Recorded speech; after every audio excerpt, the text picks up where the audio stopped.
Hey guys, welcome to We're the Joneses Barbecue. I'm Brian Jones, a connoisseur of great food and love to watch friends and family go crazy when eating food I've prepared. If you like this video, hit the like video down below. Also subscribe to our channel to catch more of our videos. Follow the link below for a written version of this video's topics. All right, let's start with how to pick a brisket. There's two parts of a packer brisket. The point, to summarize, it has the most fat. And the fat is in the muscle. It's not just what you see on top. And when you smoke it, it becomes the juiciest part of the brisket. The other part is the flat. There's not as much fat on the flat, and it is more difficult to produce a tender and juicy finished product, but not impossible. Three qualities of briskets you can buy at the store.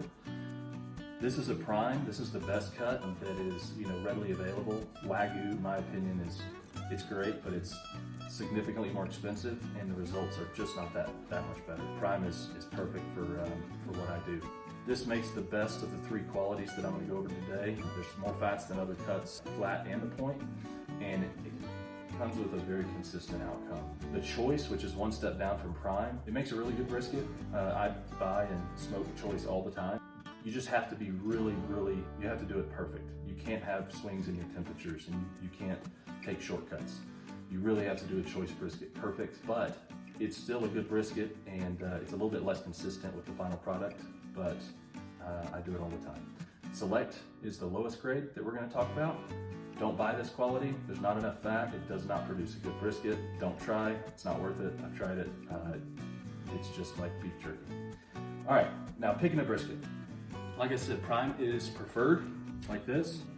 The larger the point, the better. The selection I had at this store for this video, they didn't have a lot of really large points. But what you want is you want a good thick flat, an inch or better if you can, and you want the point to be overwhelmingly larger. It's okay if it's more narrow, but you want it to really stick up. The point is the part of the brisket where it just melts in your mouth, and so the more of that, the better. Nope, not too much thick fat. So thick fat is the hard fat that you can feel on the outside of the package. You can see it here. You turn it over. The majority of it's here. So this is still flexible. So this means it's not extremely thick. This is thicker, which is pretty normal right here around the point. That's okay. What you don't want to do is buy a brisket with a ton of fat on it. You pay for a 14-pound brisket, throw away 5 pounds of fat because these things aren't cheap. Last but not least, brown edges. So oftentimes when you buy them packaged, there's a brown edge, and I don't know if y'all can see it, but there's a brown edge that y'all have all seen, sometimes all the way down both sides. I don't like those. You can cut them off and it still produces a good brisket, but once again, we're talking about wasting meat. So this one has no browning on this side, which is great. It has a little bit of brown here and here, and that's it. So this is a really good quality prime brisket. One last thing, the flexibility.